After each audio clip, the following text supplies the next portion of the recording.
बिस्मिल्लाहिर्रहमानिर्रहीम अस्सलामुअलैकुम वरहमतुल्लाहि वबरकातुहू। कैसे हैं आप सब लोग? उम्मीद है आप सब बिल्कुल ठीक होंगे। अल्लाह पाक आपको हमेशा खुश रखे, आमीन सुमा आमीन। तो आज मैं आपके लिए लेके आई हूँ बहुत ही मज़ेदार बीफ कोरमे की रेसिपी। बहुत लजीज ये बनता है और बहुत ही आसान रेसिपी है। आपने वीडियो को पूरा वॉच करना है। आइए इसे बनाना स्टार्ट करते हैं। तो यहाँ मैंने एक बर्तन ले लिया है जिसमें हम ले लेंगे 3/4 कप ऑयल। और अब हम इसमें 1/4 कप यानी 1/4 कप ले लेंगे घी। घी की खुशबू बहुत अच्छी आती है।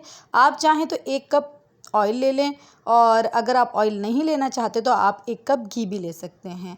बट मैंने यहाँ ऑयल लिया है और खुशबू के लिए मैंने 1/4 कप यानी 1/4 कप लिया है घी। अब यहाँ मैंने 3 अदद बड़े साइज़ के प्याज लिए हैं जिन्हें बारीक बारीक कट कर लिया है। तो प्याज को हम ब्राउन कर लेंगे। और यहाँ देखिए प्याज माशाल्लाह अच्छे से गोल्डन ब्राउन हो गए हैं। तो बस अब हम इसे निकाल लेंगे और इसे एक साइड पे रख देंगे हम। अब देखिए सारे प्याज जो हैं वो हमने एक प्लेट में निकाल लिए हैं। अब इसी ऑयल में हम शामिल कर देंगे लहसुन अदरक। तो मैंने यहाँ 2 टेबल स्पून लहसुन अदरक का पेस्ट लिया है।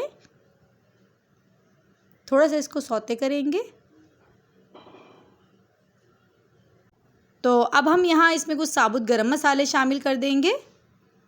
तो हमने यहाँ लिया है 1 चाय का चम्मच भर के साबुत काली मिर्च, 2 अदद मैंने काली इलायची ली है, 8 अदद ली है मैंने छोटी इलायची यानी हरी इलायची, और 2 अदद मैंने तेज़ पत्ते के लिए हैं यानी बे लीव्स।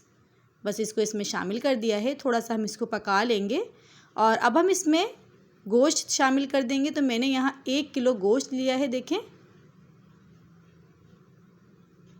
और बस इसको हम थोड़ा इस तरह से ऑयल में पका लेंगे। देखें गोश्त का जो कलर है वो चेंज हो गया है। तो अब हम इसमें शामिल करेंगे 2 खाने के चम्मच धनिया पाउडर। इससे बहुत अच्छी ग्रेवी बनेगी। और यहाँ हम इसमें 1.5 खाने के चम्मच शामिल करेंगे कश्मीरी लाल मिर्च। इससे कलर बहुत खूबसूरत आएगा। और यहाँ मैंने 1.5 चाय का चम्मच इसमें नमक शामिल किया है। आप अपनी टेस्ट के अकॉर्डिंग शामिल करिएगा, जैसा आप पसंद करते हैं, कम या ज़्यादा। अब यहाँ मैंने 1 चाय का चम्मच भर के लिया था लाल मिर्च का पाउडर, जो रेगुलर लाल मिर्च होती है वो इसमें शामिल कर दी है। क्योंकि जो कश्मीरी लाल मिर्च होती है वो स्पाइसी नहीं होती, उसको ज़्यादातर कलर के लिए ही इस्तेमाल किया जाता है। अब यहाँ आपने देखा कि मैंने इसमें 2 गिलास पानी शामिल कर दिए हैं। और अब हम इसको पकने के लिए छोड़ देंगे तकरीबन 1 से 1.5 घंटे के लिए, या इतना कि गोश्त जो है वो अच्छे से गल जाए। अब यहाँ हो गया है 1 घंटा। तो गोश्त को देख लेते हैं हम। और गोश्त जो है वो अच्छे से गल चुका है माशाल्लाह से। तो अब हम यहाँ इसमें शामिल करेंगे 1 पाव के बराबर दही। और दही को मैंने अच्छे से फेंट लिया था।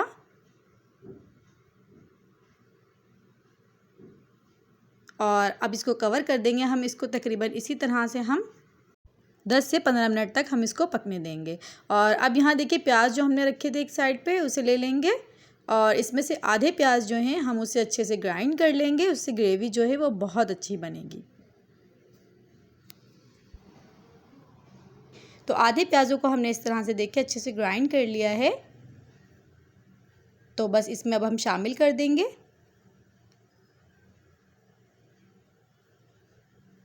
और बाकी की जो प्याज हमने एक साइड पे रखे थे उसे हम तोड़ के इसमें डाल देंगे, ताकि जो कोरमे में दाना बनता है वो भी बने और बहुत मज़ेदार फिर इस तरह से कोरमा बनेगा। आप बनाएंगे इंशाल्लाह आपको बहुत बहुत पसंद आने वाला है। और अब यहाँ आधा चाय का चम्मच हम इसमें गरम मसाला पाउडर शामिल कर देंगे। तो इसमें जायफल, जावित्री और तमाम जो गरम मसाले हैं वो शामिल हैं, ऐड हैं। तो अब हम इसमें शामिल करेंगे केवड़ा एसेंस। और केवड़ा एसेंस इसमें शामिल करना ज़रूरी है, क्योंकि इसकी जो खुशबू कोरमे में आती है उसी से कोरमा जो है वो बहुत अच्छा लगता है। तो इसे हम बिल्कुल भी स्किप नहीं कर सकते। और मैंने यहाँ 1/4 टीस्पून यानी 1/4 चाय का चम्मच केवड़ा एसेंस शामिल किया है, या फिर 4 से 5 ड्रॉप्स। अच्छा जी, तो यहाँ हमारा कोरमा रेडी है। बहुत मज़ेदार, बहुत ज़्यादा मज़ेदार। आप खाएंगे इंशाल्लाह आपको बहुत पसंद आएगा। और जितने भी मैंने इसमें इंग्रेडिएंट्स शामिल किए हैं वो सब इसके लिए बिल्कुल परफेक्ट थे, कोई चीज़ ऊपर नीचे नहीं थी। और नमक जो है वो आप अपनी मर्ज़ी से शामिल कर सकते हैं, क्योंकि हमारे घर में नमक थोड़ा कम ही खाया जाता है। तो देखिए माशाल्लाह कितना मज़ेदार लग रहा है। आप ज़रूर ट्राई करिएगा और मुझे फ़ीडबैक ज़रूर भेजिएगा। तो फिर मिलते हैं इंशाल्लाह नेक्स्ट रेसिपी में। दुआ में मुझे ज़रूर से याद रखिएगा। अल्लाह हाफ़िज़।